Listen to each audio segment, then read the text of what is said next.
মণ্ডলী, আপনাদের সবাইকে আমন্ত্রণ জানাচ্ছি আমাদের সাপ্তাহিক আয়োজন বিএসবি ক্যাম্ব্রিয়ান স্টুডেন্ট পার্লামেন্ট দেখার জন্য। আমাদের আজকের এই ছায়া সংসদে যে বিষয় নিয়ে দুটি বিশ্ববিদ্যালয়ের তার্কিকরা প্রতিযোগিতায় অংশগ্রহণ করবে, বিষয়টি হচ্ছে সরকার আদিবাসীদের অধিকার রক্ষায় সচেষ্ট। এতে সরকারি দল হিসেবে অংশগ্রহণ করছে প্রাইম এশিয়া ইউনিভার্সিটি ঢাকা এবং বিরোধী দল হিসেবে অংশগ্রহণ করছে ইসলামী বিশ্ববিদ্যালয় কুষ্টিয়া। আসুন দর্শক মণ্ডলী, আমরা সর্বপ্রথমেই পরিচিত হয়ে নিই আমাদের আজকের এই প্রতিযোগিতার, আজকের এই ছায়া সংসদের সম্মানিত বিতার্কিকদের সাথে।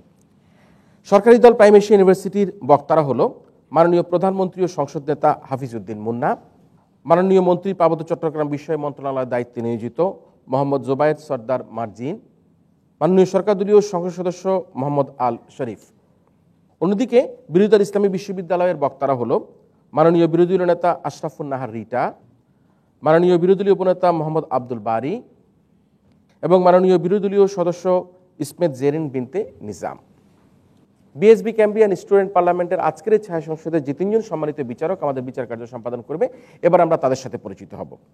আমাদের সাথে সম্মানিত বিচারক হিসেবে উপস্থিত রয়েছেন সাংবাদিক আরিফুর রহমান দোলন, সম্পাদক ঢাকা টাইমস 24.com, রয়েছেন রোকেয়া পারভিন জুই, সহকারী অধ্যাপক মাধ্যমিক ও উচ্চশিক্ষা অধিদপ্তর, এবং আরও রয়েছেন আলমগীর হোসেন, পরিচালক ছাত্র শিক্ষক কেন্দ্র ঢাকা বিশ্ববিদ্যালয়।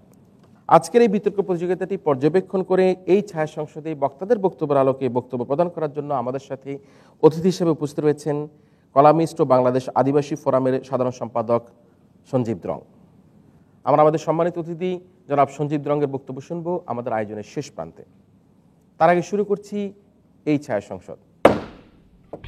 শুরুতে আহ্বান করছি এই ছায়া সংসদের মাননীয় প্রধানমন্ত্রী তথা সংসদ নেতা হাফিজ উদ্দিন মুন্নাকে তার প্রস্তাব উত্থাপন এবং উত্থাপিত প্রস্তাবের আলোকে বক্তব্য প্রদান করার জন্য। মাননীয় স্পিকার, আপনাকে অসংখ্য ধন্যবাদ জানাচ্ছি আজকের এই মহান সংসদে আমাকে ফ্লোর প্রদানের জন্য। আজকে দেশের গণতন্ত্র নিয়ে যখন বিতর্ক সৃষ্টি হয়েছে, ঠিক সেই সময় সংসদে বিরোধী দল। গণতন্ত্রের জন্য এর চাইতে চমৎকার পরিবেশ আর কি হতে পারে মাননীয় স্পিকার? আজ আমি এই সংসদের সংসদ নেতা তথা প্রধানমন্ত্রী হিসেবে যে প্রস্তাবটি উত্থাপন করতে যাচ্ছি তা হলো এই সরকার আদিবাসীদের অধিকার রক্ষায় সচেষ্ট। শুরুতে এই প্রস্তাবটির কয়েকটি বিশেষ প্রপঞ্চ আমি ব্যাখ্যা করছি। মাননীয় স্পিকার, সরকার বলতে আমরা বর্তমান গণপ্রজাতন্ত্রী বাংলাদেশ সরকারকে বোঝাচ্ছি, আর আদিবাসী বলতে দেশের বিভিন্ন স্থানে বিশেষ করে পার্বত্য অঞ্চলে বসবাসরত ক্ষুদ্র নৃগোষ্ঠী যারা উত্তরাধিকার সূত্রে ওই এলাকার বাসিন্দা তাদেরকে আমরা বোঝাচ্ছি। পাশাপাশি অধিকার বলতে মৌল মানবাধিকারকে এবং রক্ষায় সচেষ্ট বলতে আমরা যে জিনিসটাকে বোঝাচ্ছি তা হলো অধিকার প্রদানে নিবিড় পর্যবেক্ষণের মাধ্যমে যথাযথ ব্যবস্থা গ্রহণ করা। আমি আবারও বলছি, সচেষ্ট বলতে আমরা আদিবাসীদের অধিকার প্রদানে যথাযথ ব্যবস্থা গ্রহণ করাকে বোঝাচ্ছি। আজকে আমরা কেন সচেষ্ট, এই প্রশ্নের দিকে যদি আমরা আজকে তাকাই তাহলে আমরা একটু ইতিহাস দেখব। ৭২-এর সংবিধান যখন রচনা করা হয় তখন বলা হয়েছিল এই রাষ্ট্রের জনগণ বাঙালি বলে পরিচিত হইবেন, কিন্তু তৎকালীন কনস্টিটিউয়েন্ট অ্যাসেম্বলির মেম্বার মানবেন্দ্র লারমা বলেছিলেন আমি বাঙালি নই, আমি চাকমা, আমরা বাঙালি নই, আমরা বাংলাদেশি, আমরা আমাদের আচার অনুষ্ঠান আমাদের সংস্কৃতি নিয়ে এই দেশে চাকমা হিসেবে অর্থাৎ আদিবাসী হিসেবে বাঙালি হিসেবে এই দেশে বসবাস করতে চাই মানুষ। আপনারা যে অধিকারের কথা বললেন, আপনারা কি মনে করেন আন্তর্জাতিক মানকে সমুন্নত রেখে এবং জাতিসংঘের নির্দেশনা অনুযায়ী তাদের অধিকার রক্ষায় আপনারা সচেষ্ট আছেন? অবশ্যই আমরা এটা আমি এবং আমার পরবর্তী বক্তারা এসে সেটা প্রমাণ করে যাবেন যে আমরা অধিকার রক্ষায় সচেষ্ট আছি। এটা একেবারেই অবান্তর প্রশ্ন। ধন্যবাদ আপনাকে ধন্যবাদ মাননীয় স্পিকার। আমি আমার বক্তব্যে ফিরে আসছি। তৎকালীন সময় তাদের সেই অধিকার তো দেওয়া হয়নি। স্পিকার, আমরা সম্পূরক প্রশ্নের উত্তর তো আপনি দিচ্ছেন না। বলছি যদি তাই হয়, জাতিসংঘের মানকে সমুন্নত রেখে যদি আপনারা অধিকার রক্ষা সচেষ্ট হয়ে থাকেন, তাহলে 2007 সালে যে আদিবাসীর অধিকার বিষয়ক ঘোষণাপত্র ছিল 143টি দেশ স্বাক্ষর করেছিল, আপনারা কেন করেননি? এখন আদিবাসী মন্ত্রণালয় সেটা প্রক্রিয়াধীন আছে। আপনাকে ধন্যবাদ জানাচ্ছি আপনার প্রশ্নের জন্য। মাননীয় স্পিকার, আমি আমার বক্তব্যে ফিরে আসছি। তৎকালীন সময়ের সেই যে তাদের যে অধিকারটা তারা যেটা চেয়েছিল সেটা তো বাস্তবায়িত হয়নি, বরং তাদের উপর তাদের জাতিসত্তাকে মুছে ফেলার জন্য তাদের উপর চাপ প্রয়োগ করা হয়েছিল। পরবর্তীতে আমরা কি দেখেছি, পরবর্তীতে তাদের সেই অবস্থার আরো ভয়াবহ পরিণতি ঘটেছে। সেখানে একের পর এক সেনার ক্যাম্প মোতায়েন করা হয়েছে, সেখানে 4.5 লাখ মুসলমান বাঙালি পাঠানো হয়েছে তাদেরকে কর্তৃত্ব করার জন্য। যার ফলে আমরা দেখেছি এক ইতিহাস বিখ্যাত এক সহিংসতার সেখানে সৃষ্টি হয়েছে মাননীয় স্পিকার। কিন্তু আমাদের সরকার কি করেছে? আমাদের সরকার 1997 সালের 2 ডিসেম্বর পার্বত্য চট্টগ্রাম জনসংহতি সমিতির সাথে এক ঐতিহাসিক শান্তি চুক্তির মাধ্যমে 2 দশকের সেই সহিংসতাকে তারা বন্ধ করেছে মাননীয় স্পিকার, এবং আদিবাসীদের রাজনৈতিক, অর্থনৈতিক, সামাজিক, সাংস্কৃতিক এবং অন্যান্য সকল অধিকার প্রতিষ্ঠার দ্বার খুলে দিয়েছে মাননীয় স্পিকার। এবং আমরা আরেকটা প্রশ্ন করব মাননীয় সংসদ নেতা। জি মাননীয় প্রধানমন্ত্রী, আজকে বিরোধী দলের সংসদে অবস্থানকে আপনি গণতন্ত্রের উত্তরণ বলেছেন। আজকের এই সংসদে একজনও আদিবাসীর অবস্থান না থাকাকে আপনি কিভাবে দেখবেন? অবশ্যই আমাদের সরকারি দলে কিন্তু অবশ্যই আদিবাসী মন্ত্রণালয় অর্থাৎ পার্বত্য চট্টগ্রাম মন্ত্রণালয় আছে, এবং সেখানে একজন আদিবাসী কিন্তু সেই মন্ত্রী হিসেবে, সেখানকার মন্ত্রী হিসেবে কাজ করছে। আপনি নারীকে উন্নয়নের জন্য আমি আমার বক্তব্যে ফিরে আসছি, এগুলো অবান্তর স্পিকার। স্পিকার, আদিবাসীদের উন্নয়নের জন্য আমার সরকার যে পদক্ষেপ প্লিজ। ওকে, ধন্যবাদ আপনাকে। জি, আপনি আপনার বক্তব্য বলুন। স্পিকার, আমার সরকার আদিবাসীদের উন্নয়নের জন্য যেই কর্মকাণ্ড হাতে নিয়েছে এবং যা বাস্তবায়ন করেছে, ইতিপূর্বে কখনোই তা করা হয়নি। তাই আজকে আমরা বলছি আমরা সচেষ্ট। মাননীয় স্পিকার, আমার বক্তব্য আগে শুনতে হবে। মাননীয় স্পিকার, শান্তি চুক্তির মাধ্যমে আমরা 67,000 আদিবাসীকে, উদ্বাস্তুকে দেশে ফিরিয়ে এনে তাদের পুনর্বাসনের ব্যবস্থা করছি।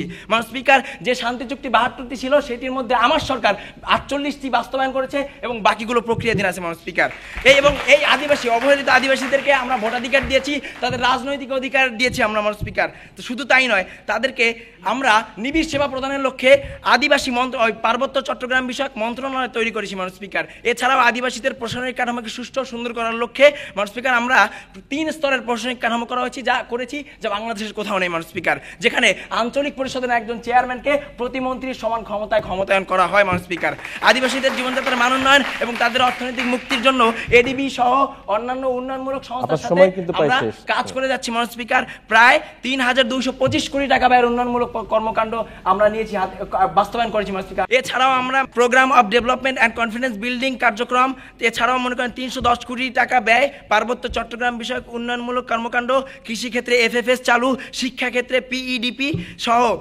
আমরা আদিবাসীদের স্বাস্থ্যসেবা নিশ্চিত করার জন্য community clinic, health satellite clinic সহ বিভিন্ন কিছু স্থাপন করেছি। মাননীয় স্পিকার, এবং জেলা পরিষদে 12টি প্রতিষ্ঠানকে আমরা তাদেরকে হস্তান্তর করেছি। মাননীয় স্পিকার, এই সব কিছুই শান্তি চুক্তির আলোকে হয়েছে এবং এই সব কিছুই মাননীয় স্পিকার এই সরকার আমলে হয়েছে। মাননীয় স্পিকার, আজকে এই এত কিছু হওয়ার পরেও যদি তারা আজকে বলে যান যে আমরা সচেষ্ট নই, তাহলে শুধু এই কথাটা বলবো যে মাননীয় স্পিকার, যে এটা হচ্ছে বিরোধী দলের আপনার সময় একেবারেই শেষ হয়েছে। ধন্যবাদ আপনাকে। ধন্যবাদ। আজকে যাতে এই সংসদে এই প্রস্তাবটি গৃহীত হয়, তাই আপনার কাছে বিনীত অনুরোধ জানাচ্ছি। আপনার মাধ্যমে দেশবাসীর সবাইকে ধন্যবাদ। ধন্যবাদ মাননীয় সংসদ নেতা তথা প্রধানমন্ত্রীকে। সরকারের পক্ষে অনেক সুশাসনের কথা তারা বলেছেন, এবং সেক্ষেত্রে যে কিভাবে পাহাড়ি জনপদে তারা শান্তি ফিরিয়ে এনেছেন, এ ধরনের ব্যাখ্যা করে আদিবাসীদের অধিকার রক্ষায় সরকার সর্বোপরি কাজ করে যাচ্ছে বলে আজকের এই প্রস্তাবটি সংসদে যাতে পাশ হয় সেই মর্মেই মাননীয় সংসদ নেতা তথা প্রধানমন্ত্রী তার বক্তব্য দিয়ে গেলেন। আমরা আসছি এবার বিরোধী দলের দিকে। আমরা আহ্বান করছি আমাদের আজকের এই ছায়া সংসদের মাননীয় বিরোধী দলের নেতা আশরাফুন নাহার রিটাকে তার বক্তব্য প্রদান করার জন্য। ধন্যবাদ মাননীয় স্পিকার, আমাকে এই মহান সংসদে কথা বলার সুযোগ দেওয়ার জন্য। মাননীয় স্পিকার, আমি আরও ধন্যবাদ জানাতে চাই সম্মানিত প্রধানমন্ত্রীকে, কারণ উনি আজকে এই গণতন্ত্রের সময় আমাদের উপস্থিতিকে স্বাগত জানিয়েছেন। মাননীয় স্পিকার, ওনার এই মানসিকতার জন্য ওনাকে ধন্যবাদ, কিন্তু ওনার এই মানসিকতা যে শুধু মুখে মুখে আছে এবং কাগজে কলমে নেই, তা আমি শুধুমাত্র আদিবাসীদের অধিকার রক্ষা কিভাবে সচেষ্ট সেটার মাধ্যমেই প্রমাণ করে দেব। মাননীয় স্পিকার, আজকে উনি যে প্রস্তাবটি উত্থাপন করেছেন, সরকার আদিবাসীদের অধিকার রক্ষায় সচেষ্ট, উনি কিছু প্রপঞ্চের যে বিশ্লেষণ করেছেন তার মধ্যেই ফারাক রয়ে গিয়েছে। মাননীয় স্পিকার, সরকারি সংজ্ঞায়নে আমার কোনো আপত্তি নেই, কিন্তু মূল যে পয়েন্ট আদিবাসী কাকে বলছেন, উনি বলছেন পার্বত্য এবং অন্যান্য অঞ্চলে অধিবাসীদের আদিবাসী বলছেন উনি। তারপরেও মাননীয় স্পিকার, উনার সংজ্ঞায়নকে মেনে নিয়ে আমরা বলতে চাই আদিবাসী বলে আজকে আদিবাসীদের অধিকার নিয়ে এত কথা বলতে এসেছেন। উনার দেশের সর্বোচ্চ আইন সংবিধানে আমরা কোথাও আদিবাসী কথাটি লক্ষ্য করিনি। মাননীয় স্পিকার, সংবিধানে কোথাও আদিবাসীদের অধিকার নিয়ে কথা বলা হয়নি। মাননীয় স্পিকার, আদিবাসী নিয়ে উনি অধিকারের কথা বলছেন, অথচ আদিবাসী স্বীকৃতি দেননি। মাননীয় স্পিকার, সংবিধানের 6(2) নম্বর অনুচ্ছেদে উনি বলেছেন, তিনি তার ব্যাখ্যা বলেছেন যে আদিবাসী বলতে তারা নৃগোষ্ঠীকে বুঝিয়েছেন আজকের এখানে। মাননীয় স্পিকার, উনি শুধু নৃগোষ্ঠী বলেই ক্ষান্ত হয়েছেন এবং ওটাকে বলছেন আদিবাসীদের অন্তর্ভুক্ত, কিন্তু উনি কথাটি বলেছেন আদিবাসী, অথচ সংবিধানে কোথাও আমরা আদিবাসী শব্দটির উল্লেখ পাইনি। মাননীয় স্পিকার, ধরে নিলাম উনার নৃগোষ্ঠী আদিবাসী, তাহলে উনার সংবিধানে আদিবাসীদের শুধু সাংস্কৃতিক অধিকার নিয়েই কথা বলা আছে, অথচ উনি অধিকারের সংজ্ঞায়নে এসে বলছেন মৌল মানবাধিকার। মৌল মানবাধিকারের মধ্যে কি শুধু সংস্কৃতি বিরাজমান থাকে? সেখানে রাজনৈতিক অধিকার, অর্থনৈতিক অধিকার, সামাজিক অধিকার, এগুলো কোথায় যাবে? মাননীয় স্পিকার, আমরা শুধুমাত্র আজকে মৌল মানবাধিকার অধিকার বলতে সাংস্কৃতিক অধিকারকে বুঝি না মাননীয় স্পিকার। সংবিধানে 23 এর আমি আমার অধিকারগুলোর মধ্যে রাজনৈতিক, অর্থনৈতিক, সামাজিক, সাংস্কৃতিক সবগুলো অধিকার বলেছি এবং অন্যান্য কথাটাও বলেছি। তিনি শুধু এখানে সাংস্কৃতিক অধিকারের কথা বলছেন মাননীয় স্পিকার। তিনি শুরু থেকেই আমার বক্তব্যকে মিসকোট করার চেষ্টা করছেন মাননীয় স্পিকার। জি, ধন্যবাদ আপনাকে। জি মাননীয় স্পিকার, এত অনুর্বর মস্তিষ্ক নিয়ে উনি কিভাবে প্রধানমন্ত্রীর চেয়ারে বসে আছেন আমি বুঝি না মাননীয় স্পিকার। যেখানে আমি সংবিধানের কথা বলছি, 23 এর ক নম্বর অনুচ্ছেদ খুলে দেখেন, ওখানে পঞ্চদশ সংশোধনীর মাধ্যমে আপনারা নিজেরা সংযোজিত করেছেন যে আদিবাসী বলতে আদিবাসী কথা তো উল্লেখই নেই, ক্ষুদ্র নৃগোষ্ঠী, উপজাতি, সম্প্রদায়, সংস্কৃতি বলেছেন। কোথাও কি বলেছেন নৃগোষ্ঠীর রাজনৈতিক অধিকার? কোথাও বলেছেন নৃগোষ্ঠীর মৌলিক অধিকার? মৌলিক অধিকারের যে 12টি মৌলিক অধিকারের কথা বলা আছে, এই 12টি মৌলিক অধিকারের কোথাও আদিবাসীদের অধিকারের কথা বলা নেই মাননীয় স্পিকার। বিচার মানি তালগাছটা আমার, আপনি সংজ্ঞায়নকে মেনে নিয়েছেন, এবার বলছেন যে সংবিধানে সংশ্লিষ্ট করা হয়নি। আমি বলি আপনাকে, 23-এর 2 ধারায় বলা হয়েছে উপজাতি একটি ক্ষুদ্র জাতিসত্তা, নৃগোষ্ঠী ও সম্প্রদায়, সংস্কৃতি রক্ষার জন্য কাজ করে যাচ্ছে।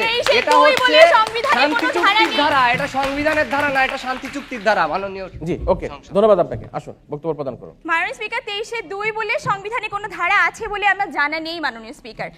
যাই হোক মাননীয় স্পিকার, আমি চলে যাচ্ছি আমার বক্তব্যে। উনি শান্তি চুক্তির কথা বলছেন, যেটা আসছে স্বাধীনতার প্রায় 2 দশক ধরে পাহাড়ের গর্জনের পর। সেই শান্তি চুক্তি 1997 সালের 2রা ডিসেম্বর গ্রহণ করা হলেও আজ পর্যন্ত শান্তি চুক্তি বাস্তবায়ন কমিটিও কার্যকর হয়নি মাননীয় স্পিকার। শান্তি চুক্তি 17 ধারায় যেখানে সেনা প্রত্যাহারের কথা বলা হয়েছে, সেখানে সেনা প্রত্যাহার করেছে মাত্র 31টি ক্যাম্প থেকে, আর 500টি ক্যাম্পের মতো ক্যাম্প এখনো বর্তমান আছে মাননীয় স্পিকার। সেনা ক্যাম্প ওখানে অধিষ্ঠিত আছে মানে আমাদের সেখানকার নাগরিকদের 36, 37, 38 চলাফেরার অধিকার, সংগঠনের অধিকার এবং সমাবেশের অধিকার বাধাগ্রস্ত হচ্ছে মাননীয় স্পিকার। তারা আজকে উৎসবের জন্য অনুমতি নিতে হচ্ছে সেনা ক্যাম্প থেকে মাননীয় স্পিকার। মাননীয় স্পিকার, তারা আজকে বলছেন বাংলাদেশের বাংলাদেশের আদিবাসীদের তারা অধিকার রক্ষায় সচেষ্ট। মাননীয় স্পিকার, তারা কিন্তু বলে যেতে পারেননি যে জাতিসংঘের সেই ঘোষণাপত্রটিতে তারা কেন স্বাক্ষর করেননি। মাননীয় স্পিকার, ধরে নিলাম তারা ভাবনার মধ্যে আছেন। ঠিক ওই সময়ে আমেরিকা, অস্ট্রেলিয়া, কানাডা, নিউজিল্যান্ডও স্বাক্ষর করেনি, কিন্তু পরবর্তীতে আমেরিকান প্রেসিডেন্ট বারাক ওবামা তাদের ফার্স্ট আমেরিকান বলে তাদের আদিবাসীদেরকে স্বীকৃতি দিয়েছেন। অস্ট্রেলিয়ান প্রধানমন্ত্রী 3 বার ক্ষমা প্রার্থনা করেছেন, সরি বলেছেন। অথচ আমাদের দেশে তারা যদি সচেষ্ট হয়েই থাকেন, 9 আগস্ট যেখানে আদিবাসী দিবস আন্তর্জাতিকভাবে পালিত হচ্ছে, সেখানে রাষ্ট্রীয়ভাবে তারা কোনো পৃষ্ঠপোষকতা তো গ্রহণ করেনি, বরং আদিবাসীদেরকে এই দিবস পালন করার জন্য নিরুৎসাহিত করেছেন। শুধু তাই নয়, সংবিধানের আমাদের বাংলাদেশের সাংবিধানিক নাম বেঙ্গলি রিপাবলিক অব বাংলাদেশ নয়, বরং people's republic of Bangladesh. People's শব্দটি দ্বারা একাধিক জাতিগোষ্ঠীকে অন্তর্ভুক্ত করা হচ্ছে। আবার একইভাবে সংবিধানের 9 নম্বর অনুচ্ছেদে বলা হচ্ছে মাননীয় স্পিকার যে বাঙালি জাতির একক সত্তা বিশিষ্ট বাঙালি জাতি, তার মানে অন্যান্য জাতির অস্তিত্বকে অস্বীকার করা হচ্ছে মাননীয় স্পিকার। যেখানে তারা অস্তিত্বকে আমরা শুনবো আপনার বক্তব্য। সময় চাচ্ছি মাননীয় স্পিকার। 6-2 নম্বর অনুচ্ছেদ, যেটা নিয়ে আমাদের মূল ব্যথা মাননীয় স্পিকার, সেখানে বলা হচ্ছে বাংলাদেশের অধিবাসীদের জাতীয়তা বাদ হবে বাঙালি। এর মানে কি? এর মানে খুব স্পষ্ট যে তারা আদিবাসীদেরকে অস্বীকার করছেন, তাদের অধিকার কেন, তাদের পরিচয় দিতে পর্যন্ত তারা নারাজ। মাননীয় স্পিকার, একজন গারোর পরিচয় কখনো বাঙালি হতে পারে না মাননীয় স্পিকার। মাননীয় স্পিকার, আর একটি কথা বলে যাব আমি, আমাদের দেশের প্রতিনিধি যখন নিউ ইয়র্কের অধিবেশনে বসে বলেন যে আদিবাসী বলে আমাদের দেশে কোনো অধিবাসী নেই, যখন আমাদের দেশে পররাষ্ট্রমন্ত্রীও সেই একই কথা যৌক্তিকভাবে অযৌক্তিক যুক্তি উপস্থাপন করে সমর্থন করেন, সেখানে আজকে আপনারা কিভাবে বলছেন আপনারা অধিকার রক্ষায় সচেষ্ট? সম্পূর্ণ উদ্দেশ্য প্রণোদিত এবং রাজনৈতিক উদ্দেশ্যে উত্থাপিত এই অযৌক্তিক প্রস্তাবটি যেন এই সংসদে গৃহীত না হয়, তার জোর দাবি জানাচ্ছি। ধন্যবাদ মাননীয় স্পিকার, ধন্যবাদ সবাইকে। ধন্যবাদ মাননীয় বিরোধী দলীয় নেতাকে। এবং একই সাথে আজকের এই ছায়া সংসদে মাননীয় মন্ত্রী পার্বত্য চট্টগ্রাম বিষয়ক মন্ত্রণালয়ের দায়িত্বে যিনি নিয়োজিত, আমরা তার কাছ থেকে শুনবো তার বক্তব্য প্রদান করছেন মাননীয় মন্ত্রী মোহাম্মদ জোবায়ের সর্দার মার্জিন। আমাকে সুযোগ প্রদানের জন্য আপনাকে ধন্যবাদ মাননীয় স্পিকার। তিনি বলে গেলেন কোন 33টি সেনা ক্যাম্প প্রত্যাহার করা হয়েছে। এই সরকার এসে মাত্র 4 বছরে এখন পর্যন্ত 66টি সেনা ক্যাম্প প্রত্যাহার করেছে। তিনি একটু ব্যাকডেটেড আছে, সেই ইনফরমেশনটি তাদের কাছে নেই। এবং তিনি পঞ্চদশ অ্যামেন্ডমেন্টের কথা বলে গেলেন। আমি বলি, সেখানে 6 ক ধারায় বলা হয়েছিল এদেশের জনগণ জাতিতে বাঙালি এবং নাগরিকত্বে বাংলাদেশি, এবং এই জিনিসটি সাংবিধানিক স্বীকৃতি দেওয়ার জন্য পার্বত্য চট্টগ্রাম বিষয়ক মন্ত্রণালয়ের সচিব এবং আমাদের সরকার মিলে কাজ করছে কিভাবে নেক্সট কনস্টিটিউয়েন্ট অ্যাসেম্বলিতে এটাকে পাস করা যায় মাননীয় স্পিকার। এবার আসি, দেশের মোট আয়তনের 1/10 ভূখণ্ড জুড়ে বাস করেন এই নৃগোষ্ঠী, এই আদিবাসী, এবং যা দেশের মোট জনসংখ্যার 1%। 3য় শ্রেণীতে পড়েছিলাম, গোলা ভরা ধান ছিল, পুকুর ভরা মাছ ছিল, আর গোয়াল ভরা গরু ছিল। ঠিক তেমনিভাবে পার্বত্য অঞ্চল ছিল শকুন্তলার সুজলা সুফলা শস্য শ্যামল এলাকা। আর সেখানেই 60-এর দশকের গোড়ার দিকে কাপ্তাই বাঁধ নির্মাণের ফলে 54,000 একর জমি চলে যায় পানির নিচে, আর 1 লক্ষ লোক হয় গৃহহারা। আর তাই আমাদের ডটার অফ পিস খ্যাত মাননীয় প্রধানমন্ত্রী 97 সালে এখানে এসে এই অশান্ত পার্বত্য সৌন্দর্যকে শান্তির সুবাতাস দিয়ে পরিণত করে রবীন্দ্রনাথের শ্যামল এলাকায়। মান স্পিকার, শান্তি চুক্তির আলোকে তাদের অধিকার নিয়ে এখানে কথা বলবো। মান স্পিকার, রাজনৈতিক অধিকার রক্ষায় এই সরকার ও তার বাস্তবায়ন, এবং এই সরকারের সাংস্কৃতিক অধিকার রক্ষা তার বাস্তবায়ন, এবং শান্তি চুক্তির প্রতিষ্ঠা ও তার বাস্তবায়ন। মান স্পিকার, সরকার তাদের হস্তশিল্প এবং তাঁত বস্ত্র নিজস্ব তত্ত্বাবধানে পশ্চিমা দেশ সহ বিদেশে রপ্তানি করছে। মান স্পিকার, আর সাংস্কৃতিক অধিকারের কথা বলতে গেলে বলতে হয় লালপাহাড়ির দেশে যা, রাঙামাটির দেশে যা। দেশীয় আন্তর্জাতিক খ্যাতিসম্পন্ন সাংস্কৃতিক ব্যক্তিত্ব, শিল্পী থেকে শুরু করে সবাই এখন সেখানে আসে। আর সরকারের অনুষ্ঠান মানেই আদিবাসী নৃগোষ্ঠীর নৃত্য, গান। এবার চুক্তির আলোকে রাজনৈতিক অধিকারের বিশ্লেষণ করতে চাই। শান্তি চুক্তির খণ্ডে বলা হয়েছিল বিভ্রান্ত করবে আমাকে। মাননীয় মন্ত্রী বিভ্রান্ত নয়, আমরা একটা প্রশ্ন নিতেই হচ্ছে, তার মানে বলবে স্পিকার সরকারের পক্ষে কাজ করছে। জি মাননীয় সদস্য। মাননীয় মন্ত্রী, আপনারা অধিকার রক্ষায় আন্তরিক, তাহলে আপনারা পাহাড়ে বিদ্যমান সংঘর্ষ থামাতে ইউপিডিএফ, জেএসএস, শেটলার বাঙালি এবং সরকারের মাধ্যমে সরকারের মধ্যে একটা করছেন না কেন? আপনারা সংলাপের আয়োজন কেন করছেন না? দেখুন, আপনার এটার স্পষ্ট উত্তরটা হলো একটি সন্ত্রাসী গোষ্ঠী যারা দিকভ্রান্ত হয়ে গিয়েছে, তারা যদি ওখানে সহিংসতা করে, এটা প্রত্যেকটি দেশেই হয়। সরকার এজন্য প্রশাসনিকভাবে এবং পার্বত্য চট্টগ্রাম পরিষদ এবং এই মন্ত্রণালয়, এখানে আমি দাঁড়িয়ে সবাই মিলে সেটাকে সমঝোতা এবং তাকে শান্তির বিধান করার কাজ করে যাচ্ছি। মাননীয় সংসদ সদস্য, আমার বক্তব্য আমি ফিরে আসি। স্পিকার, ক খণ্ডে আরেকটি ক্যাম্প প্রত্যাহারের কথা বলে গিয়েছেন। 66টি ক্যাম্প অলরেডি প্রত্যাহার করেছি আমরা।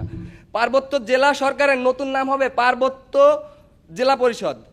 হ্যাঁ, এটাও করা হয়েছে, বাস্তবায়িত। খ খণ্ডে চলে আসি। পরিষদের সহিত আলোচনা ছাড়া সরকার কোনো জমি, পাহাড়, বনাঞ্চল অধিগ্রহণ কিংবা হস্তান্তর করতে পারবে না, এটাও বাস্তবায়িত হয়েছে।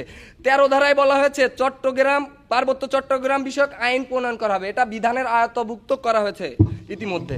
খ খণ্ডে পার্বত্য জেলা পরিষদের নির্বাচিত সদস্যদের দ্বারা চেয়ারম্যান নির্বাচিত হবেন, আর তাহার পদমর্যাদা হবে একজন প্রতিমন্ত্রীর সমান, আর তাকে আমরা চিনি, তিনি সন্তুলার মা।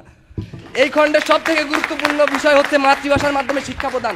আমাদের মাননীয় শিক্ষামন্ত্রীকে আমি শ্রদ্ধাভরে স্মরণ করে তাকে ধন্যবাদ জানিয়ে বলতে চাই, PEDP primary education development programme 3 এর মাধ্যমে 6টি আদিবাসী মাতৃভাষায় তাদেরকে শিক্ষা পুস্তক এবং প্রাক প্রাথমিক শিক্ষা প্রদানের মাধ্যমে ব্যবস্থা করা হয়েছে, এবং জাতীয় শিক্ষানীতি 2010-এ এটা অন্তর্ভুক্ত করা হয়েছে। আর ইউএনডিপির রিপোর্ট বলে এই সরকার আদিবাসীদের অধিকার রক্ষায় শতভাগ সচেষ্ট, আর তার প্রমাণ হলো 20,000 শিক্ষার্থীদের জন্য 300 স্কুল গঠন করা হয়েছে। পাহাড়ি আঁকাবাঁকা মেঠোপথ থেকে সৌন্দর্যের ভিতর থেকে ডান পিঠে শিশুগুলো চলে আসে মাল্টিলিঙ্গুয়াল এডুকেশন প্রোগ্রামের কাছে শিখতে, MLE। এই আধুনিক শিক্ষায় 54% প্রাক শিশুকে MLEর মাধ্যমে শিক্ষা প্রদান করা হয়। মান স্পিকার, চলে আসি শরণার্থী প্রত্যাবাসন।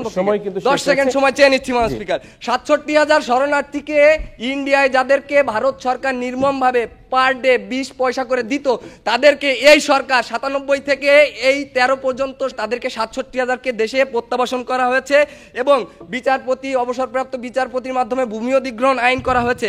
আরও সরকারি শান্তি চুক্তিতে বলা ছিল ঘ খণ্ডে যে সরকারি চাকরি এবং উচ্চ শিক্ষার ক্ষেত্রে কোটা ব্যবস্থা করা হবে। তাই আজকের এই মহান সংসদে এই প্রস্তাবটি গৃহীত হয়। ধন্যবাদ আপনাকে। আমরা ফিরে আসছি আবার বিরোধী দলের দিকে। আহ্বান করছি আজকের এই ছায়া সংসদের মাননীয় বিরোধী দলীয় উপনেতা মোহাম্মদ আব্দুল বারীকে তার বক্তব্য প্রদান করার জন্য। ধন্যবাদ মাননীয় স্পিকার, এই মহান সংসদে আমাকে কথা বলার সুযোগ দেওয়ার জন্য। মাননীয় স্পিকার, প্রত্যেক জাতির অর্থনৈতিক অধিকার আবর্তিত হয় তাদের ভূমিল থেকে। মাননীয় স্পিকার, ILO কনভেনশন 107 এবং 169 অনুযায়ী আদিবাসীদের ভূমি অধিকারের নিশ্চয়তার কথা বলা হলো, আজও পর্যন্ত আমাদের বাংলাদেশের সংবিধানে তার বিন্দু মাত্র প্রতিফলন আমরা দেখতে পারিনি। মাননীয় স্পিকার, মাননীয় মন্ত্রী মহোদয় কাপ্তাই বাদের কথা বলে গেলেন, কিন্তু মাননীয় স্পিকার কি জানেন? মাননীয় স্পিকার, 50-এর দশকে আদিবাসীদের সবচেয়ে উর্বর 1/3 জমিকে নষ্ট করে বিদ্যুৎ উৎপাদনের জন্য কাপ্তাই বাঁধ নির্মাণ করা হলো। এই লক্ষাধিক মানুষের আজকে তাদের কোনো ব্যবস্থা করা হয়নি। মাননীয় স্পিকার, 2007 সালে আদিবাসীদের ভূমি উচ্ছেদ করে ইকোপাপ নির্মাণের প্রতিবাদ করতে গিয়ে জীবন দিতে হলো আদিবাসী নেতা চলে ঋষিকে। মাননীয় স্পিকার, 2007 সালে এই অধিকার আদায় করতে গিয়ে প্রাণ দিতে হলো সাঁওতাল নেতা আলফ্রেড সরেনকে।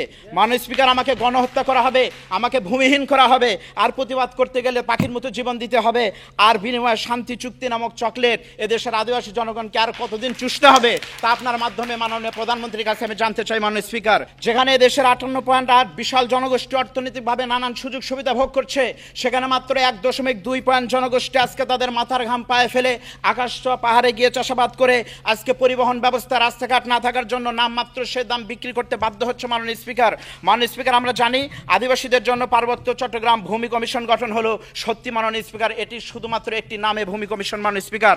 পাশাপাশি সমতল অঞ্চলের আদিবাসীদের জন্য ভূমি রক্ষায় সরকার এখন পর্যন্ত কোনো ব্যবস্থা গ্রহণ করেনি মাননীয় স্পিকার।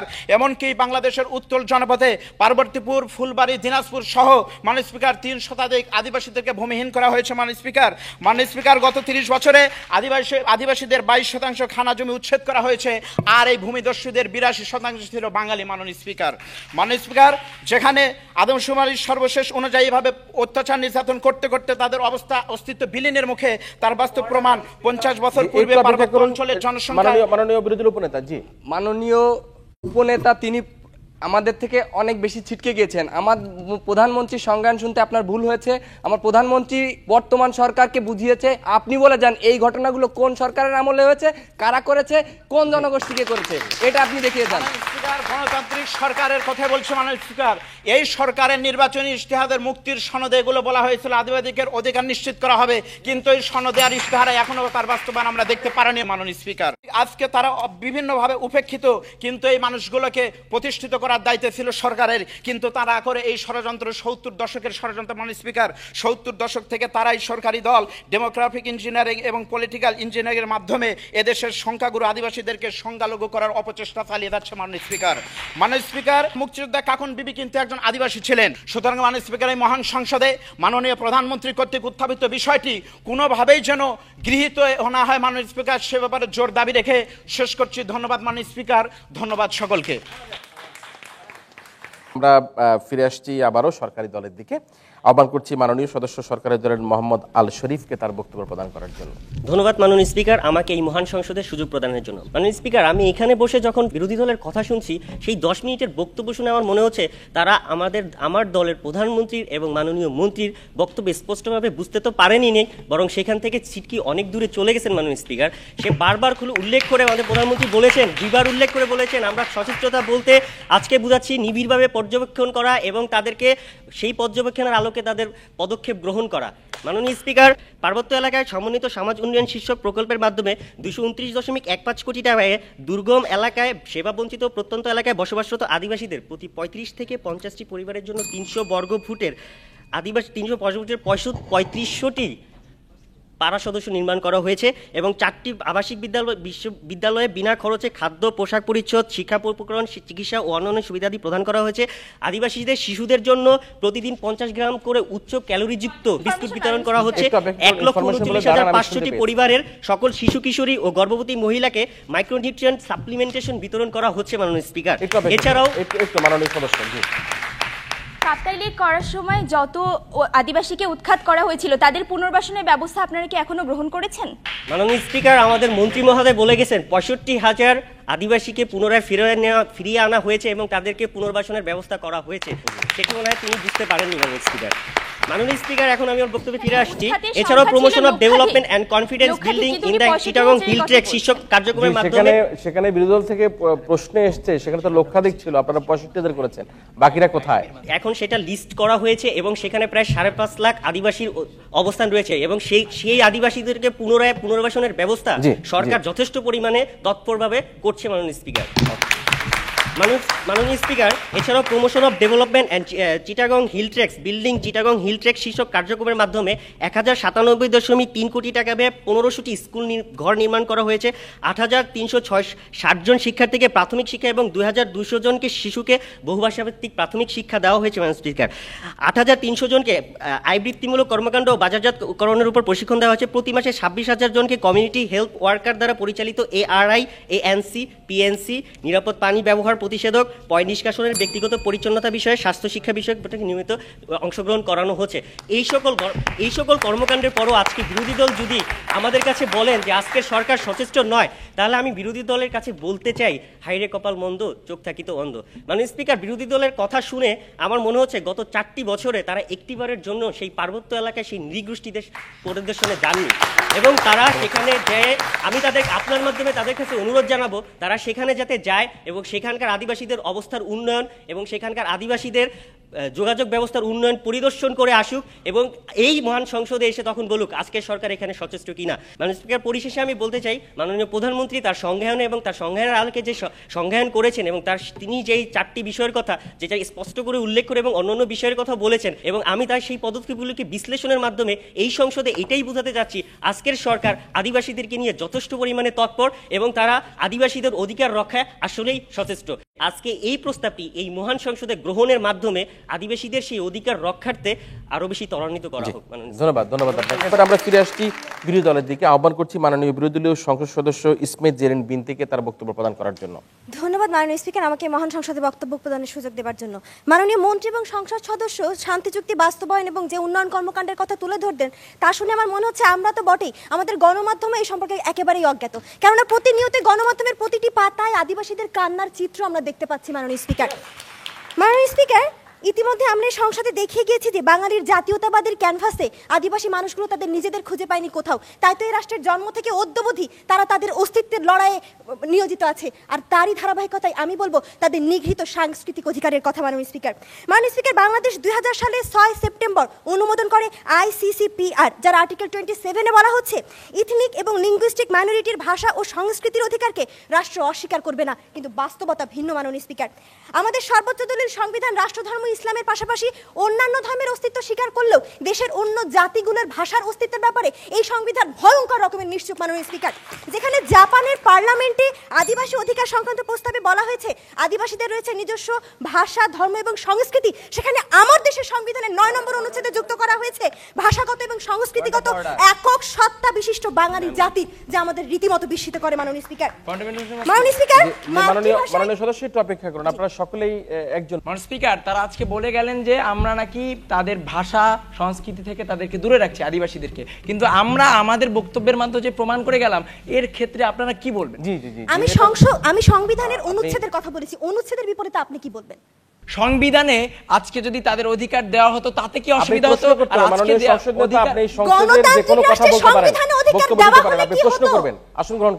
সংবিধানে তাদের অধিকার দিলে কি অসুবিধা হতো, আর এখন তাদের কি অসুবিধা আছে সেটা দেখিয়ে যান। মাননীয় স্পিকার, মাননীয় প্রধানমন্ত্রী গণতান্ত্রিক রাষ্ট্রে সংবিধানে অধিকার দিলে কি হতো তাই জানেন না, আমি রীতিমতো বিস্মিত।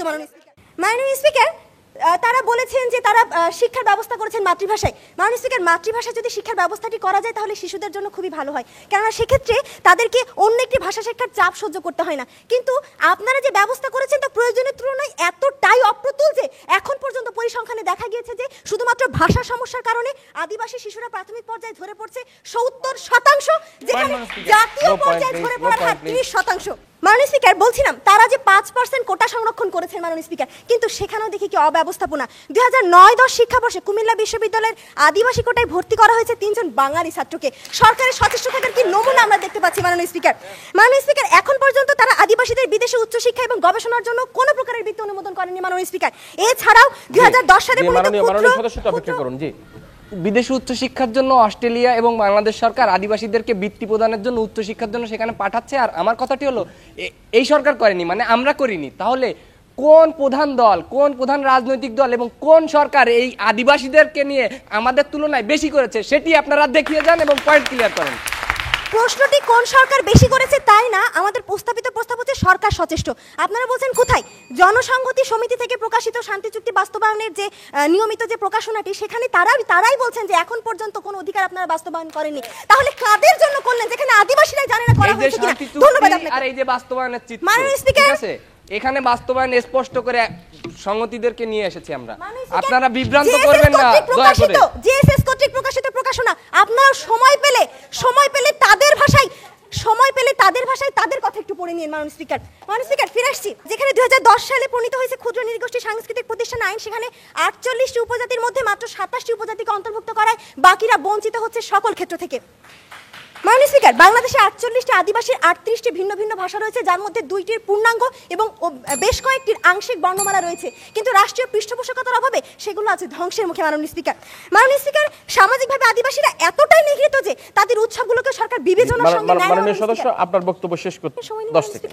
জি, ধন্যবাদ মাননীয় স্পিকার। এমনকি মাননীয় স্পিকার, নারী নীতিতেও তারা আদিবাসী নারীদেরকে মূল্যায়ন করেনি মাননীয় স্পিকার। তাই শেষ করছি এই বলেই যে কাপ্তাই লেকের টলটলে জলে তরল জ্যোৎস্নার দৃশ্য যতটাই সুশোভিত হোক না কেন, ভুলে গেলে চলবে না যে এই লেকের জলের অর্ধেকই হচ্ছে ভূমিহারা আদিবাসীদের চোখের অশ্রু।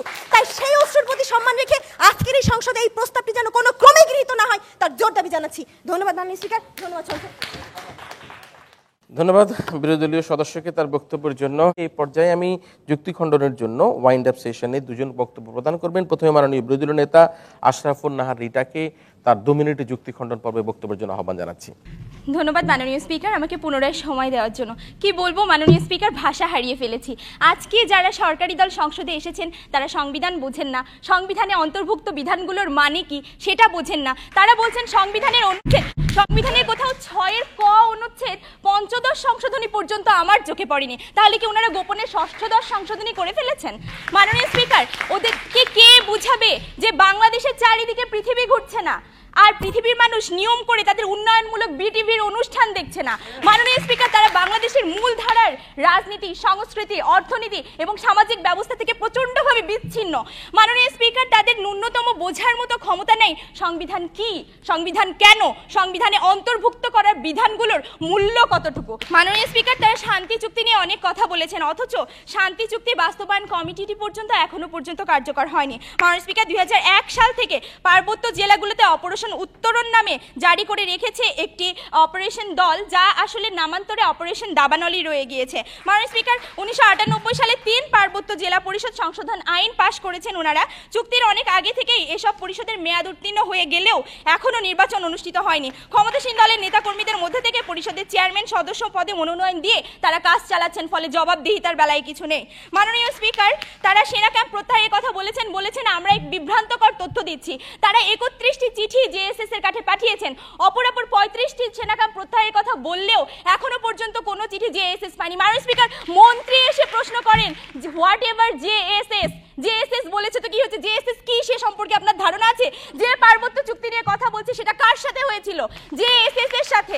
আপনারা বলছেন যে আপনাদের সরকার নিয়ে কথা বলতে। মাননীয় স্পিকার, আপনাদের সরকার নিয়ে আমরা বলছি, যদি পূর্বের সরকার ভুল করে যায় তার জন্য আপনারা ক্ষমা চাইতে পারেন। উদাহরণ হিসেবে দেখতে পারেন মার্কিন প্রেসিডেন্ট বারাক ওবামার ভাষণ, উদাহরণ হিসেবে দেখতে পারেন অস্ট্রেলিয়ান প্রধানমন্ত্রীর ভাষণ, কিন্তু আপনারা পর্যন্ত ক্ষমা চাওয়া তো দূরের কথা। মাননীয় স্পিকার, তারা সংবিধান বোঝেনও না, অন্তর্ভুক্ত করার গুরুত্বও অনুভব করেন না, কাজেই তারা কি অধিকার রক্ষা করবেন, অধিকার রক্ষায় কতটুকু সচেষ্ট থাকবেন আমরা খুব ভালোভাবেই বুঝতে পারছি। মাননীয় স্পিকার, তারা বলছেন মানবেন্দ্র লারমা নাকি তখন মেনে নিয়েছিল যে তাদের জাতীয়তাবাদ বাঙালি, অথচ তিনি সেদিন সংসদে ওয়াক আউট করেছিলেন। মাননীয় স্পিকার, তারা ইতিহাস দিয়ে বিভ্রান্ত করছেন, তারা তথ্য দিয়ে বিভ্রান্ত করছেন, তারা আজকে আমাদের আলোচনাকে বলছেন বিভ্রান্তিকর আলোচনা। মাননীয় স্পিকার, এমন যদি হয়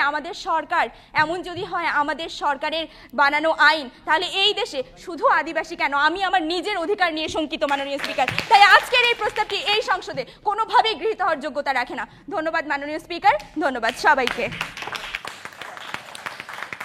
ধন্যবাদ বিরোধী দলীয় নেতাকে। তিনি শুধু আদিবাসী নয়, তার জীবন নিয়েও তিনি শঙ্কিত সরকারের এই আইন কানুনের বেড়াজালে পড়ে। আমরা ফিরে আসছি সরকারি দলের দিকে। আহ্বান করছি মাননীয় প্রধানমন্ত্রী সংসদ নেতা হাফিজউদ্দিন মুন্নাকে তার ওয়াইন্ড আপ সেশনে বক্তব্য প্রদান করার জন্য। মাননীয় স্পিকার, আপনাকে আবারও অসংখ্য ধন্যবাদ আমাকে পুনরায় সুযোগ দেওয়ার জন্য। মাননীয় স্পিকার, একটা গান আছে, কারে দেখাবো মনের দুঃখ করে আমি বুক চিরিয়া। মাননীয় স্পিকার, আজকে আমরা যে কি বলতে চেয়েছি তারা সেই কথাটাই বুঝলেন না, উল্টো তাদের কথা অনুযায়ী তারা চিল্লিয়ে গেলেন অনেকক্ষণ। মাননীয় স্পিকার, খুব দুঃখ লাগে। মাননীয় স্পিকার, তারা বলেছেন আমার মন্ত্রী নাকি সংবিধানের কথা বলেছেন। আমরা সংবিধানের কথা বলিনি, আমরা বলছি শান্তি চুক্তির 6 ক ধারার কথা। ভালো করে আগে শুনতে হবে, তারপরে জিএসএস এর কথা, জিএসএস বিষয়ক প্রশ্ন আমার মন্ত্রী করেনি। মাননীয় স্পিকার, তিনি বলে গেলেন একটু আগে। মাননীয় স্পিকার, এরপরে চোখের জলের কথা বলে গেলেন। সেই চোখের জল মোছার জন্য আপনারা কি খবর রাখেন যে ওয়াটার পাওয়ার প্ল্যান্ট স্থাপন করা হয়েছে? মাননীয় স্পিকার, তারা বলেছেন আজকে 2007 সালে কেন আমরা স্বাক্ষর করিনি, কেন স্বাক্ষর করিনি? আজকে স্বাক্ষর না করার ফলে কি হয়েছে দেখেন, আমরা তাদের যেই ন্যায্য পাওনা, তাদের যে চাহিদা, তাদের যে অধিকার সব কিছু বাস্তবায়নের লক্ষ্যে আমার সরকার কাজ করে যাচ্ছে মাননীয় স্পিকার, এবং আমরা যতটুকু বাস্তবায়ন করেছি ইতিপূর্বে কোনো সরকার তা করেনি মাননীয় স্পিকার। আমি আমার সংজ্ঞানে বলেছিলাম মাননীয় স্পিকার, সচেষ্ট বলতে আমরা সেই জিনিসটাকে বোঝাচ্ছি যে আমরা তাদের অধিকার রক্ষায় কাজ করে যাচ্ছি এবং আমরা প্রক্রিয়াশীল মাননীয় স্পিকার, আমরা সচেষ্ট, আমরা করে যাচ্ছি এবং আমরা যা করেছি তা ইতিপূর্বে কেউ করেনি। এটাই হচ্ছে আমাদের সচেষ্টের মাননীয় স্পিকার রূপরেখা। মাননীয় স্পিকার, তারা সেনা প্রত্যাহার ক্যাম্পের কথা বলে গেলেন। অস্থায়ী যে সেনা ক্যাম্পগুলি ছিল সেখান থেকে 500-550 বেশি সেনা ক্যাম্পের থেকে আমরা 66টা প্রত্যাহার করেছি এবং বাকিগুলো প্রত্যাহারের প্রক্রিয়াধীন। তারা আদিবাসী দিবসের কথা বলে গেলেন। মাননীয় স্পিকার, আদিবাসী দিবস যদি পালন করা না হতো তাহলে 15 বছর পূর্তি উপলক্ষে যেই অনুষ্ঠানটি পালন করা হয়েছিল সারা বাংলাদেশ দেখেছে, এমনকি প্রধানমন্ত্রী সেই অনুষ্ঠানের অতিথি ছিলেন এবং সেখানে প্রধানমন্ত্রী তার প্রশংসা করেছেন। মাননীয় স্পিকার, আর একটা গুরুত্বপূর্ণ বিষয়, তারা শুধু ভূমি নিষ্পত্তিকরণের কথা বলে গেছেন। গত সরকারের আমলে ভূমি নিষ্পত্তিকরণ আইন ছিল, সেখানে সেই আইনকে উপেক্ষা করে অনেক প্রভাবশালী লোক অবৈধভাবে আদিবাসীদের জমি কিনতো, এমনকি তত্ত্বাবধায়ক সরকারের সাবেক উপদেষ্টারা মাইলের পর মাইল জমি কিনেছে। কিন্তু আমাদের সরকার ক্ষমতায় আসার পর সেই সরকারের ভূমি বিরোধ নিষ্পত্তিকরণ আইনকে সংশোধন করে আমরা সেই সমাধান করেছি। মাননীয় স্পিকার, এখানে সঞ্জীব রং আছেন, তিনি জানেন মাননীয় স্পিকার, তিনি তখন উপস্থিত ছিলেন। মাননীয় স্পিকার কি বলবো, আজকে আমরা আমাদের মন্ত্রণালয়ের মাধ্যমে সেই 5.5 লক্ষ মানুষের যারা আইডিপি মানে ইন্টারনাল ডিসপ্লেস পিপল, তাদেরকে বসবাস করার, তাদেরকে বাসস্থান নিশ্চিতকরণের কাজ প্রক্রিয়া এবং চলছে মাননীয় স্পিকার। এবং বর্তমানে আজকে আমার সরকার কাজ করে যাচ্ছে কিভাবে তাদের সংবিধানের অন্তর্ভুক্ত করা যায় এবং কিভাবে তাদেরকে পূর্ণ অধিকার দেওয়া যায়। মাননীয় স্পিকার, এই কাজ করে যাচ্ছি। তারপরও তারা আজকে বলেছেন আমরা সচেষ্ট। তাই আজকে আপনার কাছে বিনীতভাবে অনুরোধ জানাচ্ছি আজকে এই সংসদে এই প্রস্তাবটি যাতে গৃহীত হয়। ধন্যবাদ আপনাকে মাননীয় স্পিকার, আপনার মাধ্যমে দেশবাসী সবাইকে ধন্যবাদ এবং আদিবাসীদের প্রতি আমি প্রধানমন্ত্রী হিসেবে আমার আন্তরিক ভালোবাসা রইল। মাননীয় স্পিকার, ধন্যবাদ মাননীয় সংসদ নেতা তথা প্রধানমন্ত্রীকে।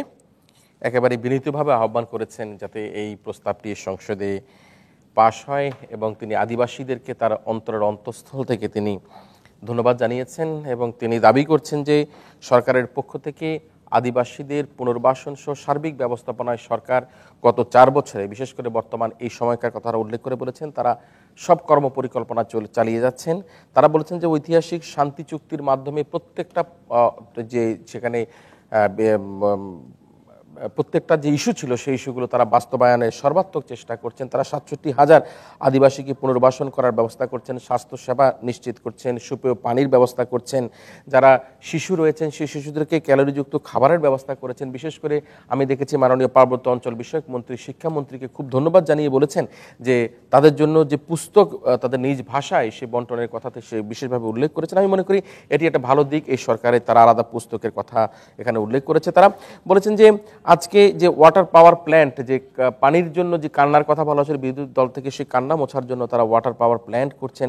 তারা আদিবাসী দিবস পালন করছেন যেখানে স্বয়ং মাননীয় প্রধানমন্ত্রী সেখানে উপস্থিত ছিলেন এবং তারা এই সরকারকে এই আদিবাসীদের সার্বিক ব্যবস্থাপনায়, সার্বিক কর্মকাণ্ডে তাদের যে কর্মপন্থা, সেই কর্মপন্থার মধ্যে দিয়ে তাদের প্রতি শ্রদ্ধা, ভালোবাসা, আদিবাসীর স্বার্থ রক্ষা সব কিছুতে তারা নিজকে সম্পৃক্ত রেখেছে বলে দাবি করে তাদের বক্তব্য শেষ করেছে।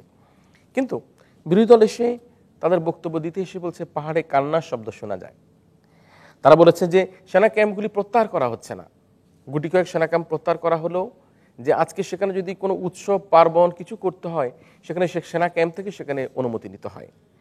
আমরা এই কান্নার 70-এর দশক থেকে শুনতে পাচ্ছি। ভূমি কমিশনের নামে যে একটি ধোঁকাবাজি করছে, সেই ধোঁকাবাজি আর চলবে না। শান্তি চুক্তি নামের চকলেট খাইয়ে আমাদেরকে রাখা যাবে না এবং আমরা আশা করি এই বিরোধী দল যদি ক্ষমতায় যায় তাহলে এই যে পাহাড়ি জনপদে যে অশান্তি বিরাজ করছে, পাহাড়ি যে কান্না শোনা যাচ্ছে, সেই কান্নার তারা একটা বিধান তারা করবেই তারা বলেছে। তারা অভিযোগ করেছে যে কোটা ব্যবস্থার কথা বলা হচ্ছে কাগজে কলমে, কিন্তু কোটা ব্যবস্থার বাস্তবায়ন কিন্তু সর্বক্ষেত্রে তারা দেখতে পায় না। তারা বলছে যে অপারেশন যে উত্তরণের কথা সরকার থেকে বলা হচ্ছে, সেখানে অপারেশন উত্তরণ নয়, অপারেশন দাবানল হিসেবে তারা আখ্যায়িত করেছেন। আমরা শুনেছি তাদের বক্তব্য। কিন্তু আজকে এই বিষয়ে কথা বলার জন্য একেবারেই পাহাড়ি জনগোষ্ঠীর সাথে সম্পৃক্ত তিনি হচ্ছেন সঞ্জীব রন। তিনি তার বিভিন্ন প্রবন্ধে এই পাহাড়ি লোকের কথার শব্দগুলো তিনি আমাদের কাছে জানানোর চেষ্টা করেন, তাদের সুখে দুঃখের কথা আমাদের জানানোর চেষ্টা করেন। তাকে আমরা অতিথি হিসেবে এখানে আমন্ত্রণ জানিয়েছি। আমরা বাংলাদেশ আদিবাসী ফোরামের সম্মানিত সাধারণ সম্পাদক সঞ্জীব দ্রংকে এবার আহ্বান করছি আমাদের এই বিশ্ববিদ্যালয় পড়ুয়া বিতার্কিকদের বক্তব্যের আলোকে তার বক্তব্য প্রদান করার জন্য। জনাব সঞ্জীব দ্রং। অনেক ধন্যবাদ। আমি প্রথমেই উভয় দলকে ধন্যবাদ জানাতে চাই এবং আজকে যে বিষয়টি ঠিক করা হলো আমাদের দেশে আদিবাসীদের বিষয়, যে সরকার আদিবাসীদের অধিকার রক্ষায় সচেষ্ট আর বিরোধী দল বলছেন যে তারা সচেষ্ট নয়। উভয়েই আমি মনে করি যে বেশ পড়াশোনা করে এসেছেন এবং উভয়ে, এটা তো সত্য যে সরকার তো তাদের উন্নয়নের তালিকার কথা তারা তো বলবে, আবার বিরোধী দল কিছু বাস্তব অবস্থা তুলে ধরবে। বাংলাদেশে এটা মিক্সড বা মিশ্র অবস্থায় আমরা আছি, যে বিরোধী দল বলেছেন যে সংবিধান সংশোধন যেটা হলো পঞ্চদশ সংশোধনী, সেখানে আসলে প্রকৃতভাবে আদিবাসীরা যেরকম চেয়েছিলেন সেরকম হয় নাই। তো সরকার বলার চেষ্টা করেছে আমরা যে শব্দই ব্যবহার করি, উপজাতি, ক্ষুদ্র জাতিসত্তা, নৃগোষ্ঠী সম্প্রদায়, এইভাবে সংবিধানে আছে এবং শুধুমাত্র সংস্কৃতির কথা বলা আছে। আদিবাসীদের যে অন্যান্য অধিকার, ভূমির অধিকার, রাজনৈতিক অধিকার, অর্থনৈতিক অধিকার, তাদের আত্মনিয়ন্ত্রণ অধিকার, এই বিষয়গুলো একটা বড় প্রশ্ন। আবার সরকারি দল পার্বত্য চট্টগ্রাম মন্ত্রণালয়, পার্বত্য চট্টগ্রাম শান্তি চুক্তির কিছু পদক্ষেপ, শিক্ষানীতি, আরও কিছু আইন ইত্যাদির কথা বলেছেন। আপনারা নিশ্চয়ই জানেন যে জাতিসংঘ এই আদিবাসীদের কথা বলছে বলেই কিন্তু বিশ্বব্যাপী তাদের কথাগুলো রাষ্ট্র বলছে। 2007 সাল আদিবাসী অধিকার ঘোষণাপত্র যেটি জাতিসংঘে গৃহীত হয়েছিল, তৎকালীন সরকার সেই আদিবাসী অধিকার ঘোষণাপত্রে স্বাক্ষর করে নাই বা অ্যাবস্টেইন থেকেছে, বিরত থেকেছে। কিন্তু পৃথিবীর অধিকাংশ রাষ্ট্র, 147টার অধিক রাষ্ট্র, যেখানে আমেরিকা, নিউজিল্যান্ড, কানাডা, অস্ট্রেলিয়া, যারা প্রথমে স্বাক্ষর করেনি কিন্তু পরবর্তী সময়ে গ্রহণ করেছে, কিন্তু আমাদের বাংলাদেশ সরকার সেটি করেনি। এই প্রশ্ন যখন সরকারি দলকে করা হলো, সরকারি দল কিন্তু ভালো উত্তর দিতে পারেনি অর্থে যে সরকারও হয়তো চায় যে স্বীকৃতি দিলে ভালো হতো বা তারা স্বীকৃতি দিতে চায়, এই জন্য তারা বলেছে যে ওই সময় স্বীকৃতি না দিলেও আমরা তাদের উন্নয়নের জন্য পদক্ষেপ গ্রহণ করছি। এই কথাগুলো কিন্তু তারা বলছে। আমি যে কথাটা বলে এখানে সবার দৃষ্টি আকর্ষণ করতে চাই সেটি হলো যে জাতিসংঘ বা পৃথিবীর মানুষ বা আন্তর্জাতিক সম্প্রদায় এখন কিন্তু এই ইন্ডিজিনাস পিপলস বা আদিবাসীদের বিশ্বজনীন অধিকারকে স্বীকার করছে। আমি যে কথাটি গুরুত্ব দিয়ে বলতে চাই সেটি হলো রাষ্ট্রকে তার সকল নাগরিককে সম্মান করতে হবে। যে পার্বত্য চট্টগ্রাম চুক্তি হয়েছিল 15 বছর হয়ে গেল, সেটি বাস্তবায়িত হয় নাই। তারপরে ধরেন আদিবাসীদের সমতলের আদিবাসীদের জন্য ভূমি কমিশন গঠনের জন্য বর্তমান সরকার নির্বাচনী ম্যানিফেস্টোতে বা ইশতেহারে অঙ্গীকার করেছিল, কিন্তু 4-4.5 বছর চলে গেল, আমার জানা মতে একটি লাইনও লেখা হয় নাই। ভূমি কমিশন গঠন তো দূরের কথা। তারপর আদিবাসীরা সংবিধানে যেরকম স্বীকৃতি চেয়েছিল সেরকম স্বীকৃতি তাদেরকে দেওয়া হয় নাই। আবার শিক্ষানীতি ভালো হয়েছে। সব মিলিয়ে আদিবাসীদের সাথে সরকার, রাষ্ট্র, নাগরিক সকলে মিলে একটি সংলাপ বা ডায়ালগ আমি মনে করি অত্যন্ত গুরুত্বপূর্ণ। আমি মনে করি বাংলাদেশেও সরকার, বিরোধী দল উভয়ই আদিবাসীদেরকে সম্মান করলে রাষ্ট্র নিজেই যে সম্মানিত হয় এই বোধ তাদের মধ্যে জেগে উঠবে। আমি মনে করি আমাদের সামনে এটা নতুন একটা সূর্যের স্বপ্নের ভোর আসবে এবং আমাদের রাষ্ট্র আদিবাসীদের জন্য শুধু নয়, সকল মানুষের জন্য, সকল নাগরিকের জন্য মানবিক এবং গণতান্ত্রিক, অসাম্প্রদায়িক, প্রগতিশীল রাষ্ট্র হয়ে উঠবে। আপনাদের সবাইকে অশেষ ধন্যবাদ। ধন্যবাদ সঞ্জীব দ্রংকে। একেবারেই নিজের অবস্থানে দাঁড়িয়ে উভয় দলের বক্তব্যের প্রশংসা এবং সেই সাথে সারা বিশ্বে যে আদিবাসীদের যে আন্দোলন চলছে সেটি অতি সহজেই কিন্তু আমরা এই বাংলাদেশের প্রেক্ষাপটেই হোক বা অন্য কোনো দেশের প্রেক্ষাপটেই হোক সকল কিছু অতি সহজেই আমরা শেষ করে ফেলা হয়তো বা সম্ভব নয়। ধীরে ধীরে সেটা এগিয়ে যাবে, এটাই আমাদের একটা আশার জায়গা। আমরা বাংলাদেশের টেকনাফ থেকে তেঁতুলিয়া পর্যন্ত আমরা তাদের বিস্তৃতি দেখতে চাই। শুধু পাহাড়েই তারা থাকবে না, তারা আমাদের সাথে সমতল ভূমিতে এসেও থাকবে। তবে এই ক্ষেত্রে আমাদের মনে রাখতে হবে পাহাড়ে যে অঞ্চলে তারা রয়েছে সেই অঞ্চলের যাতে কোনোভাবে কোনো ক্ষতি না হয়। তারা নিজ নিজ অবস্থানে যেভাবে থাকতে চায় তাদেরকে সে অবস্থানে বসবাস করার মতো উপযোগী করে তাদেরকে পরিবেশ সৃষ্টি করতে হবে। ধন্যবাদ আপনাকে। সম্মানিত বিচারক মণ্ডলী আমাদের হাতে রায় দিয়েছে।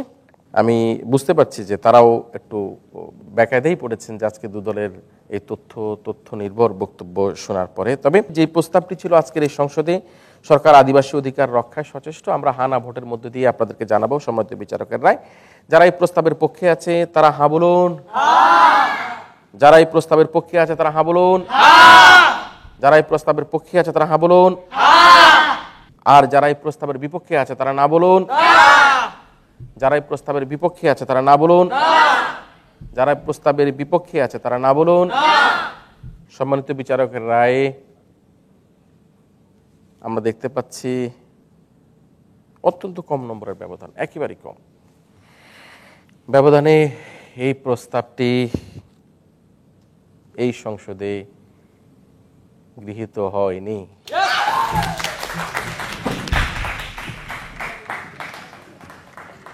যেহেতু প্রস্তাবটি এই সংসদে গৃহীত হয়নি, তাই বলতে হচ্ছে না যুক্ত হয়েছে, না যুক্ত হয়েছে এবং না যুক্ত হয়েছে। সুতরাং আমরা ইসলামিক বিশ্ববিদ্যালয় কুষ্টিয়াকে আজকের প্রতিযোগিতায় বিজয়ী বলে ঘোষণা করছি। ধন্যবাদ জানাই তাদেরকে, আরও বেশি ধন্যবাদ জানাই প্রাইম এশিয়া ইউনিভার্সিটির বক্তাদের। আশা করি আবারও হয়তো কোনো আসরে তাদের সাথে দেখা হবে, আরও ভালো করবে তারা, আরও তথ্য দিয়ে আমাদের এই ছায়া সংসদকে তারা পরিপূর্ণ করে তুলবে। সেই প্রত্যাশায় প্রত্যাশিত হয়ে সুপ্রিয় দর্শক মণ্ডলী, আপনারা যারা তখন টেলিভিশনের পর্দায় দেশে অথবা বিদেশে আমাদের এই ছায়া সংসদ দেখলেন, আপনাদের সবাইকে আমাদের আগামী প্রতিযোগিতা, আগামী সংসদ দেখার আমন্ত্রণের মধ্যে দিয়ে আজকের মতো স্টুডেন্ট পার্লামেন্ট এখানে শেষ করছি।